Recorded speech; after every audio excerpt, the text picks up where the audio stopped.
बंगाल की, क्योंकि बंगाल चुनावों को लेकर अब हलचल लगातार तेज होती जा रही है। कोलकाता से लेकर दिल्ली तक हलचल काफी तेज है। चुनाव आयोग की टीम कोलकाता के दौरे पर है ताकि चुनावी तैयारियों का जायजा लिया जा सके और इसीलिए चुनाव आयोग की टीम वहां पर पहुंच चुकी है। बीजेपी की टीम उप आयुक्त से मिलकर राज्य के हालात को लेकर अपनी बात भी रखेगी। तो वहीं दूसरी तरफ ये भी आपको बता दें कि नड्डा के काफिले पर हमले को देखते हुए, क्योंकि अमित शाह 2 दिन के दौरे पर वहां पर जा रहे हैं, उनकी सुरक्षा चाक चौबंद कर दी गई है। सुरक्षा में किसी तरह की कोई चूक ना हो, इसी को सुनिश्चित किया जाएगा और इसी के तहत केंद्रीय बलों की तैनाती होगी और साथ ही साथ स्क्रीनिंग के बाद ही एंट्री दी जाएगी। 19 तारीख को शाह का 2 दिन का दौरा है बंगाल का, 19 और 20 तारीख को उनको वहां जाना है। और ये भी आपको बता दें कि ममता बनर्जी की मुश्किलें लगातार बढ़ती जा रही हैं। काफी मुश्किल दौर से वो गुजर रही, क्योंकि पार्टी के जो बागी हैं और सियासी दुश्मनों ने उन्हें सबसे ज्यादा परेशान कर रखा है।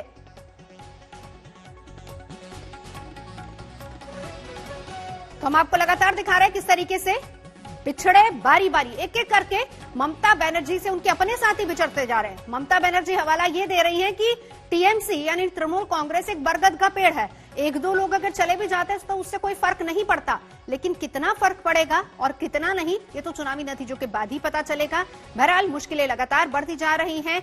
हम आपको लगातार दिखा रहे हैं कूच बिहार के विधायक किस तरीके से मेयर ने टीएमसी को छोड़ दिया। इसके अलावा एक एक करके तमाम जो नेता हैं, तमाम जो उनके लीडर्स हैं, वो उनको छोड़ते चले जा रहे हैं। 1 अक्टूबर को भी विधायक सब्यसाची दत्ता ने टीएमसी छोड़कर बीजेपी का दामन थाम लिया था। इसके अलावा ममता बनर्जी बार बार खुद को बरगद का पेड़ ही बता रही हैं कि 1-2 लोगों के जाने से कोई फर्क नहीं पड़ता। तो बहरहाल 2 दिन के दौरे पर उपचुनाव आयुक्त भी कोलकाता पहुंचे हैं, तैयारियों का जायजा भी वहां पर लेंगे। कानून व्यवस्था किस तरह की है उस पर बीजेपी उपचुनाव आयुक्त से भी बातचीत करेगी। लगातार इससे पहले ये शिकायतें मिल रही थी कि बीजेपी के जो नेता वहां पर जा रहे हैं उनकी सुरक्षा में खामी है, कमी है। अमित शाह का भी 2 दिन का दौरा 19 और 20 दिसंबर का, और उसी को देखते हुए अब सुरक्षा की चाक चौबंद इंतजाम कर दिए गए हैं। पिछले दिनों हमने देखा था किस तरीके से जेपी नड्डा के काफिले पर भी हमला हुआ था।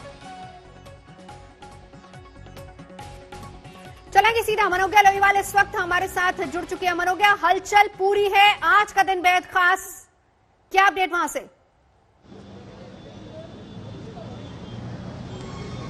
मैं इस समय ओबराय ग्रैंड होटल के सामने और यही वो होटल है जहां पर आने वाले दिनों में बंगाल में क्या होगा इसका फैसला हो रहा है। सबसे पहले कितना सिक्योरिटी डिप्लॉयमेंट होगा, क्या केंद्र की तरफ से जो प्रशासनिक व्यवस्था यानी कि सेंट्रल फोर्सेस जो दी जाती हैं उनको किस तरह से डिप्लॉय किया जाएगा। आज न सिर्फ इलेक्शन कमीशन के डेप्यूटी कमिश्नर बल्कि साथ ही साथ बंगाल के जितने डीएम एसपी हैं दक्षिण बंगाल के, वो बैठक कर रहे हैं।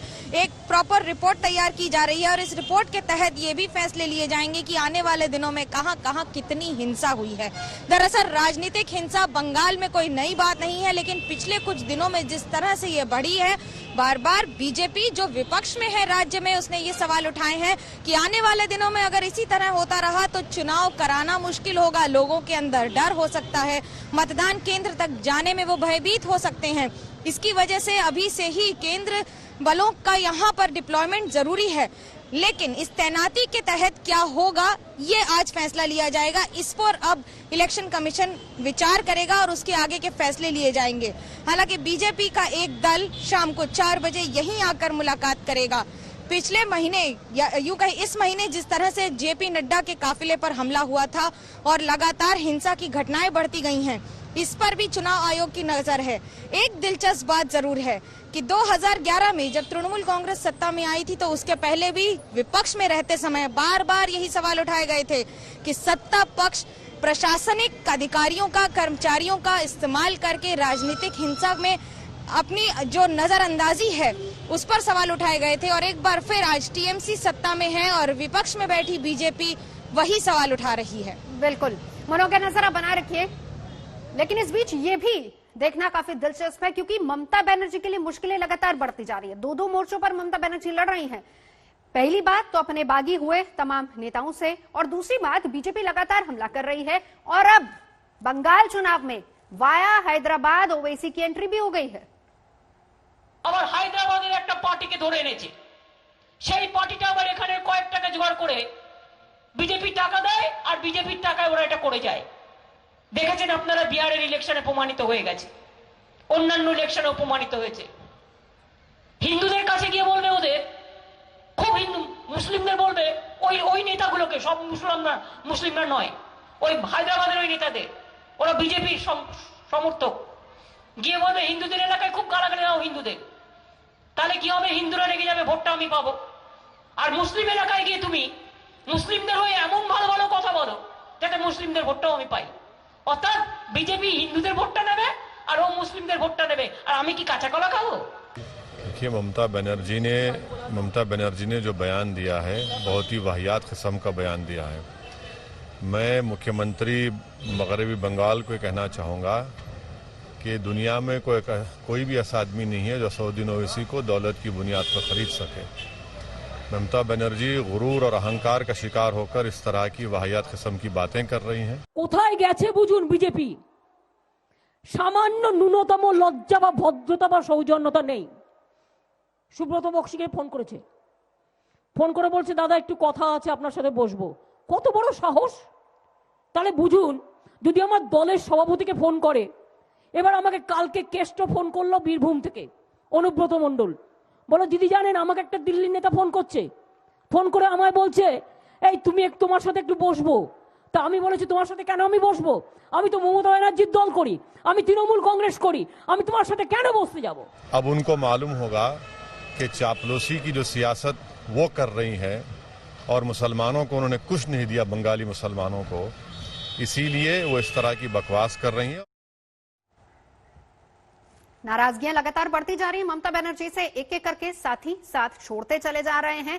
तो हम आपको बताते हैं कौन कौन से ऐसे साथी हैं जो टीएमसी का साथ छोड़ गए या फिर जो बागी हो गए हैं, जिसमें सबसे पहला नाम शुभेंदु अधिकारी का आता है। लेकिन सवाल यहां पर यह कि उसके बाद बागी कितने हैं, क्योंकि नाराजगी लगातार बढ़ती जा रही है।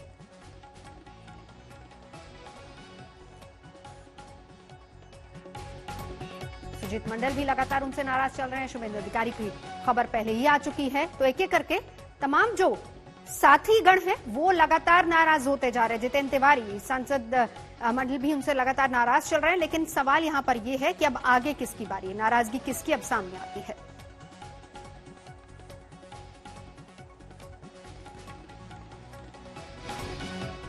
सबसे बड़ा चैलेंज जो ममता बनर्जी के लिए वो अपने, क्योंकि अपने लगातार नाराज हो रहे हैं। दूसरा बीजेपी एक सबसे बड़ा चैलेंज ममता बनर्जी के लिए, और तीसरी वाया हैदराबाद जो एंट्री ओवैसी हुई है, जिसको लेकर जबानी जंग भी अब लगातार शुरू हो गई है। देखिए, हम तो जो भी मेरे मुद्दे हैं मैंने कहा था कि मैडम के सामने मैं बात रखना चाहता हूं, और आरूप विश्वास जी के माध्यम से मेरे पास ये खबर भेजी गई है कि 18 को मैडम 5 मिनट समय दे सकती है। শুভেন্দু অধিকারী কোনো পদের লোভ করেন না। কেউ কেউ বলেছিলেন না পদ দেখিয়ে লোক আনছে। আমি 27 নভেম্বর মন্ত্রী ছাড়ার পরেও আমার সভা সমিতিতে লোক আসে। এই যে পোস্টার পড়ছে এটা বলছে মানুষের একটা ক্ষোভেরই বহিঃপ্রকাশ। ক্ষোভের দলের নেতৃত্বের বিরুদ্ধে, দলের নেতৃত্ব, জেলা নেতৃত্ব যেটা মমতা ব্যানার্জি বলছে পুরনো নতুন মিলে কাজ করতে হবে, নতুন পুরনো মিলেমিশে কাজ করতে হবে। তা সে নতুন পুরনো মিলে তো কাজ হচ্ছে কোথাও।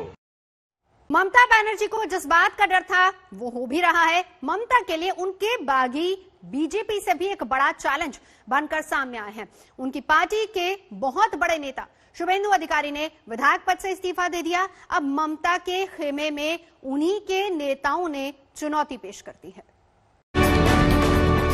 पश्चिम बंगाल में चुनाव से पहले सियासी खेल जारी है। ममता बनर्जी की पार्टी में बागी नेताओं की संख्या लगातार बढ़ती जा रही है। इस बार ममता बनर्जी को एक बड़ा झटका लगा है। टीएमसी के विधायक शुभेंदु अधिकारी ने विधायक पद से इस्तीफा दे दिया है। ये वही शुभेंदु अधिकारी हैं जिन्होंने पश्चिम बंगाल में नंदीग्राम और सिंगूर जैसे आंदोलन खड़े किए। ये वही नंदीग्राम और सिंगूर आंदोलन था जिसने बंगाल में लेफ्ट का 34 साल का राज ध्वस्त किया। ये वही आंदोलन था जिनसे लेफ्ट को आउट करके ममता बनर्जी बंगाल में सत्ता तक पहुंची। लेकिन 10 साल के राज के बाद अब शुभेंदु अधिकारी जैसे करीबी ही ममता बनर्जी के खिलाफ हो गए हैं। उनसे दो दो हाथ करने के लिए तैयार हैं और चुनाव से ठीक पहले बीजेपी में जाने की तैयारी कर रहे हैं।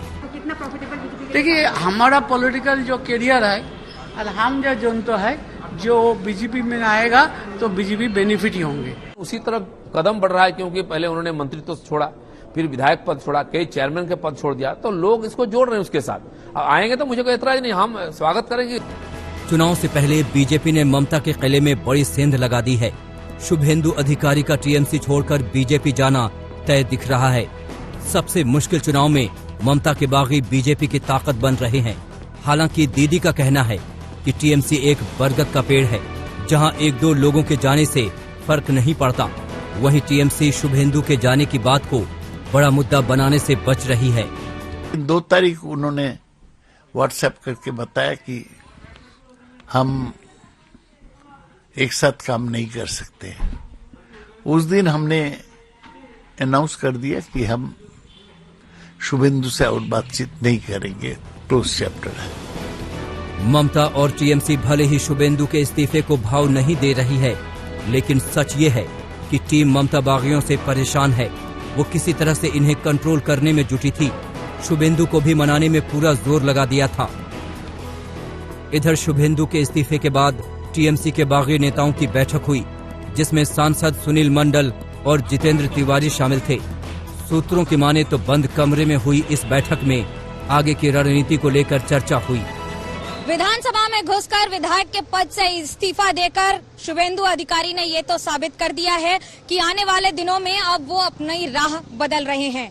लेकिन क्या ये डगर बीजेपी की तरफ जाएगी, और अगर जाएगी तो क्या अपने साथ कई और लोगों को भी लेकर जाएगी? ऐसे कई सवाल हैं जिनका जवाब अभी मिलना बाकी है। लेकिन फिलहाल ममता बनर्जी को इससे और तृणमूल कांग्रेस को एक बड़ा झटका जरूर लगा है। जब अपने ही खेल का एक बड़ा खिलाड़ी दूसरी तरफ चला जाए तो खेल में दिक्कतें आना मुनासिब है। कैमरा पर्सन तापस बैरी के साथ मनोज्ञा लोईवाल, कोलकाता, आज तक। बंगाल चुनाव की लड़ाई हैदराबाद तक चली गई है। जी हां, असदुद्दीन ओवैसी ने अब अपना कदम पश्चिम बंगाल की तरफ बढ़ा दिया है। बिहार चुनाव में अच्छे प्रदर्शन के बाद असदुद्दीन ओवैसी काफी उत्साहित हैं और अपनी पार्टी को बंगाल के आगामी चुनावों में उतारने का फैसला कर रहे हैं। ओवैसी के खतरे को भांपते हुए ममता बनर्जी भी अलर्ट मोड पर है। पश्चिम बंगाल की सियासत में एंट्री के लिए तैयार हैं असदुद्दीन ओवैसी। बिहार विधानसभा चुनाव में मिली कामयाबी से जोश के बाद विस्तारवादी कदम के तहत ओवैसी अब उत्तर प्रदेश के साथ पश्चिम बंगाल को नया निशाना बनाने की तैयारी में है, जिसने ममता बनर्जी को अलर्ट कर दिया है। ओवैसी पर ममता का हमला उसकी बानगी भर है। মাইনরিটিসদের ভোট ভাগ করবার জন্য আবার হায়দ্রাবাদের একটা পার্টিকে ধরে এনেছে। সেই পার্টিটা আবার এখানে কয়েক টাকা জোগাড় করে বিজেপি টাকা দেয় আর বিজেপির টাকায় ওরা এটা করে যায়। দেখেছেন আপনারা, বিহারের ইলেকশনে প্রমাণিত হয়ে গেছে, অন্যান্য ইলেকশনে প্রমাণিত হয়েছে। হিন্দুদের কাছে গিয়ে বলবে ওদের, খুব হিন্দু মুসলিমদের বলবে ওই ওই নেতাগুলোকে, সব মুসলিমরা নয়, ওই হায়দ্রাবাদের ওই নেতাদের, ওরা বিজেপির সমর্থক, গিয়ে বলবে হিন্দুদের এলাকায় খুব গালাগালি দাও হিন্দুদের, তাহলে কি হবে? হিন্দুরা রেগে যাবে, ভোটটা আমি পাবো। আর মুসলিম এলাকায় গিয়ে তুমি মুসলিমদের হয়ে এমন ভালো ভালো কথা বলো যাতে মুসলিমদের ভোটটাও আমি পাই। অর্থাৎ বিজেপি হিন্দুদের ভোটটা নেবে আর ও মুসলিমদের ভোটটা নেবে, আর আমি কি কাঁচা কলা খাবো? जलपाईगुड़ी की सभा में ममता ने सीधा सीधा आरोप लगाया कि अल्पसंख्यक वोट बांटने के लिए बीजेपी ने AIMIM को पकड़ा है। बीजेपी पैसे देकर ओवैसी से वोट बंटवाने का काम करती है। ममता ने कल निशाना साधा और आज ओवैसी से जवाब भी आ गया। तो भाई असदुद्दीन ओवैसी को कोई इतना बड़ा आदमी पैदा नहीं हुआ दुनिया में जो दौलत की बिना पे खरीद सके। तो ये इल्जाम बेबुनियाद है और ये बौखलाहट का शिकार हो चुकी है। ममता बनर्जी को फिक्र करनी चाहिए अपने घर की। इतने लोग उनके बीजेपी में जा रहे हैं, वो उसकी फिक्र करे। और ममता बनर्जी को हम एक अनसॉलिसिटेड सजेशन देना चाह रहे हैं कि उन्होंने जिस तरीके से बीजेपी से मुकाबला किया पार्लियामेंट के चुनाव में, तो 17 बीजेपी जीत गई, हम तो थे भी नहीं वहां पर। ओवैसी पर अक्सर बीजेपी की टीम बी होने का आरोप लगता रहा है। बिहार में जिस तरह से ओवैसी की पार्टी ने वोटों में सेंधमारी की, उससे ये आरोप और भी गहरा गया। लेकिन पश्चिम बंगाल में AIM-IM के प्रवक्ता यही इल्जाम TMC और बीजेपी पर भी जड़ रहे हैं। देखिए, बीजेपी और तृणमूल, हम लोग ये मानते हैं कि तृणमूल बीजेपी एक ही सिक्के के दो पहलू हैं। पहला चीज ये है कि असदुद्दीन ओवैसी साहब यहाँ पे इलेक्शन लड़े नहीं। अभी लोकसभा के इलेक्शन हुआ, उन 18 सीटें बीजेपी ने लोकसभा जीती, तो हमें लगता है कि कहीं ना कहीं ये गठजोड़ है, ये दोनों अलग नहीं है। तीसरी बात है, हमारी पार्टी यहाँ पर आ रही है, हम अपने मुद्दों पर इलेक्शन लड़ेंगे। TMC कुछ भी कहे, लेकिन पश्चिम बंगाल में ओवैसी की एंट्री सूबे की राजनीति का अहम घटनाक्रम है और ये आगे अपनी छाप छोड़ सकता है। पार्टी ने आक्रामक तरीके से इस दिशा में आगे बढ़ने का काम शुरू कर दिया है। अब तक 10 लाख से ज्यादा नए वोटर्स को सदस्यता अभियान के जरिए अपने साथ जोड़ चुकी है। पार्टी का फोकस पश्चिम बंगाल की 100 से ज्यादा सीटों पर है। इनमें 65 सीटें ऐसी हैं जहां मुस्लिम वोटर्स का सीधा असर है। इनमें मालदा, मुर्शिदाबाद, नादिया, उत्तर 24 परगना, दक्षिण 24 परगना के जिले हैं। मुर्शिदाबाद जिले की कुछ सीटों पर 60% से ज्यादा वोटर्स हैं। AIM-IM को लगता है कि वोटर्स का अनुकूल समीकरण पश्चिम बंगाल में उसकी किस्मत चमका सकता है। पश्चिम बंगाल में माइनॉरिटी कम्युनिटी 30% के ज्यादा है। 140 कॉन्स्टिट्यूएंसी में उनका प्रेजेंस है। वो भी अगर अपना पार्टी बनाए तो अपना सरकार भी हो सकते। 4 कॉर्नर जो इलेक्शन होगा, जहां मुस्लिम पार्टी MIM जैसा पार्टी होगा, बीजेपी होगा, कांग्रेस होगा, कांग्रेस लेफ्ट होगा और TMC होगा। 4 कॉर्नर कॉन्टेस्ट में 25 से 30% मुस्लिम अगर इन ब्लॉक पोलराइज्ड होकर वोट दे तो मुस्लिम पॉलिटिकल पार्टी इलेक्शन में भी बहुत सीट मिलेगा। जाहिर है पश्चिम बंगाल में एंट्री के पीछे ओवैसी का बहुत बड़ा होमवर्क है। यही वजह है कि ओवैसी की एंट्री पर TMC और बीजेपी दोनों की निगाहें हैं। कोलकाता से मनोज लोईवाल के साथ आज तक ब्यूरो।